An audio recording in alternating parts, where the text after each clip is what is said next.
ধন্যবাদ মাননীয় সভাপতি আমাকে কিছু বলার সুযোগ করে দেওয়ার জন্য। আমার দলের প্রথম বক্তা যখন অবহেলাকে সংজ্ঞায়িত করে গেলেন, তখন প্রতিপক্ষের প্রথম বক্তা বিতর্কের এই মঞ্চে উপস্থিত ছিলেন ঠিকই, কিন্তু মন হয়তো ছিল অন্য কোথাও। তাই তিনি বারবার ভিন্ন ভিন্ন সুরে একই গান গেয়ে প্রমাণ করার চেষ্টা করে গেলেন যে সন্তানের মানসিকতা নাকি বৃদ্ধ পিতামাতার প্রতি দায়িত্ব পালনে অবহেলার মূল কারণ নয়। অবহেলার সংজ্ঞায় যেখানে বলছে অবহেলা হচ্ছে প্রদত্ত পরিস্থিতিতে যত্নের অভাব এবং ইচ্ছাকৃত অসতর্কতা, অর্থাৎ বিজ্ঞ প্রতিপক্ষ, অবহেলার প্রশ্ন আসে তখনই যখন আপনি পূর্ণ সামর্থ্য থাকা সত্ত্বেও আপনার বৃদ্ধ পিতামাতার যত্নের প্রতি ছিলেন উদাসীন। যে ছেলেটি শুধুমাত্র টাকার অভাবে বৃদ্ধ মায়ের চিকিৎসা করাতে পারছে না, সে কিন্তু আজকের বিতর্কের বাইরের বিষয় বিজ্ঞ প্রতিপক্ষ, কারণ সে চেষ্টা করেও পরিস্থিতির শিকার। তার মানসিকতার কোনো দোষ নেই, অবহেলার তো কোনো প্রশ্নই আসে না। কিন্তু বৃদ্ধ পিতামাতার প্রতি দায়িত্ব পালনে পূর্ণ সমর্থ হয়েও যদি আপনি তাদেরকে করেন উপেক্ষা, তখনই তাকে আমরা বলবো অবহেলা, যা আপনার মানসিকতারই সমস্যা বিজ্ঞ প্রতিপক্ষ।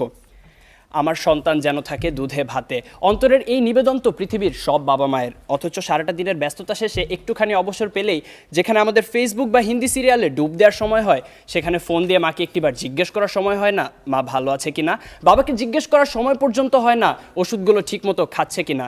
এখানে দোষটা কিন্তু বিজাতীয় সংস্কৃতির ধারক ও বাহক হিন্দি সিরিয়াল বা সোশ্যাল মিডিয়া ফেসবুকের আগে আপনারই মানসিকতার বিজ্ঞ প্রতিপক্ষ। একজন সুস্থ মানুষ সর্বোচ্চ 45 ডেল একক পর্যন্ত ব্যথার সম্মুখীন হতে পারে, আর সন্তান জন্মদানের সময় আমাদের মায়েরা যে পরিমাণ ব্যথার সম্মুখীন হন তা 57 ডেল এর কিছু বেশি, যা একজন সুস্থ স্বাভাবিক মানুষকে প্রয়োগ করা হলে অনায়াসে তার 20টি হাড় ভেঙে যাবে। সন্তানের জন্যই যে মায়ের সর্বস্ব বিসর্জন, সন্তান হয়ে সে মায়ের প্রতি যেন আমাদের নিষ্ঠুরতম আচরণ। আর এর পেছনে মানসিকতায় যদি দায়ী না হবে, তাহলে কেন নারায়ণগঞ্জের ফতুল্লা শাসনগাঁও এলাকায় ভরণ পোষণ থেকে বাঁচতে সন্তানদের দ্বারা বস্তাবন্দি অবস্থায় রাস্তায় ফেলে যাওয়া 80 বছর বয়সী বৃদ্ধা হাসিনা বেগম সেদিন মারা গেলেন? কেন জামির উদ্দিন শেখ নামের শতবর্ষী বাবা 5 ছেলের 4 জনের হাতেই মার খেয়ে আজ শয্যাশয়ী? তথ্যসূত্র দৈনিক প্রথম আলো, 13 জুলাই 2018। পত্রিকায় প্রকাশিত এমন হাজারো হতভাগ্য হাসিনা বেগম বা জামির উদ্দিন শেখের গল্প আপনাদের শোনাতে পারি, জীবনযুদ্ধে যারা হেরে গিয়েছিল। হ্যাঁ বিজ্ঞ প্রতিপক্ষ, জীবনযুদ্ধে যারা হেরে গিয়েছিল সন্তানের ঘৃণ্য মানসিকতার কাছে।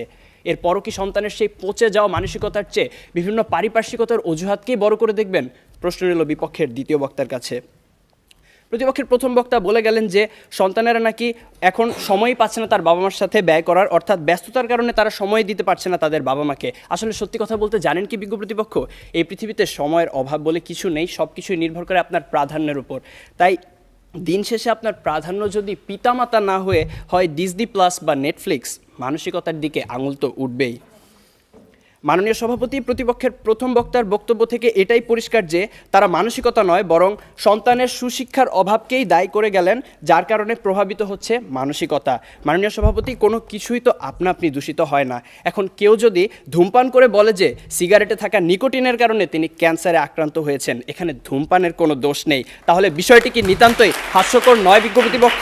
তাই আজ বুঝেই হোক আর না বুঝেই হোক, আপনারা কিন্তু বৃদ্ধ পিতামাতার প্রতি দায়িত্ব পালনের অবহেলার মূল কারণ হিসেবে সেই মানসিকতাকেই দায়ী করে গেলেন। ধন্যবাদ আমাদের সাথে একমত পোষণ করার জন্য। প্রতিপক্ষের প্রথম বক্তার মতে বর্তমান সমাজে বাবা মায়ের মধ্যকার অশান্তি, ঝগড়া ইত্যাদি দেখে অবহেলায় একটি বড় হওয়া একটি সন্তান তো সেগুলোই শিখবে। কিন্তু বিজ্ঞ প্রতিপক্ষ, একই পরিবারে বেড়ে ওঠা 2টি সন্তানের মধ্যে যখন এক ভাই হয় সমাজে উচ্চ প্রতিষ্ঠিত আর আরেক ভাই হয় মাদকাসক্ত বেকার, তখন আপনি কি বলতে চাইছেন যে তাদের বাবা মা তাদের দুরকম শিক্ষা দিয়েছে? অর্থাৎ আমি এটাই বোঝাতে চাইছি যে পরিস্থিতি যেমনই হোক না কেন, ভালো মন্দের বিচার করার মানসিকতা বা বিবেক সে তো আপনারই হাতে। অবাক বিষয় কি জানেন বিজ্ঞ প্রতিপক্ষ, আপনারা যখন এই মঞ্চে দাঁড়িয়ে বৃদ্ধ পিতামাতার প্রতি অবহেলার বিভিন্ন কারণ হিসেবে নানা অজুহাত টেনে আনতে ব্যস্ত, তখন সব কিছুকে বুড়ো আঙুল দেখিয়ে মন্তাজ মিয়া নামের একজন দরিদ্র রিক্সা চালক সম্পূর্ণ অপরিচিত একজন বৃদ্ধকে নিজের বাড়িতে নিয়ে এসে নিজের বাবার মতো যত্নার্থী করছেন গত 5 বছর ধরে। রিক্সা চালক মন্তাজ মিয়ার এই ঘটনা হানিফ সংকেতের ইত্যাদি অনুষ্ঠানে প্রচারিত হয়েছিল। যেখানে অনেক উচ্চশিক্ষিত সচ্ছল ছেলেমেয়েরা অবহেলায় নিজের পিতামাতাকে বৃদ্ধাশ্রমে পাঠিয়ে দিচ্ছে, সেখানে মন্তাজ মিয়া একজন দরিদ্র রিক্সা চালক হয়েও এমন একটি মহৎ কাজ কী করে করতে পারলেন? তার তো ছিল না অর্থবিত্ত, শিক্ষা কিংবা উচ্চ সামাজিক অবস্থান, কিন্তু তবুও তিনি তা পেরেছিলেন কারণ তার ছিল একটি উন্নত মানসিকতা, বর্তমান সময়ে যা বড়ই অপ্রতুল। শেষ করার আগে মনে করিয়ে দিতে চাই, দূরত্ব, সময়ের অভাব, কাজের চাপ, সুশিক্ষার অভাব ইত্যাদি বৃদ্ধ পিতামাতার প্রতি দায়িত্ব পালনের ক্ষেত্রে কিছু দেয়াল মাত্র, মানসিকতাকে বদলালেই যা পেরোনো সম্ভব।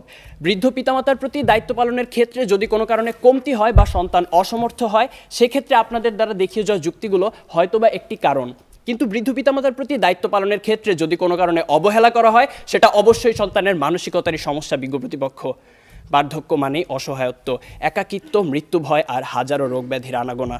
জীবনের যে সময়টায় আমাদের সবচেয়ে ভালোবাসার মানুষ বাবা মায়ের সবচেয়ে বেশি প্রয়োজন হয় আমাদের, তখন কেন আমরা আমাদের মানসিকতাকে কবর দিয়ে দূরে ঠেলে দিব তাদের? তাই বিজ্ঞ প্রতিপক্ষ, আসুন আমরা আমাদের মানসিকতাকে বদলাই।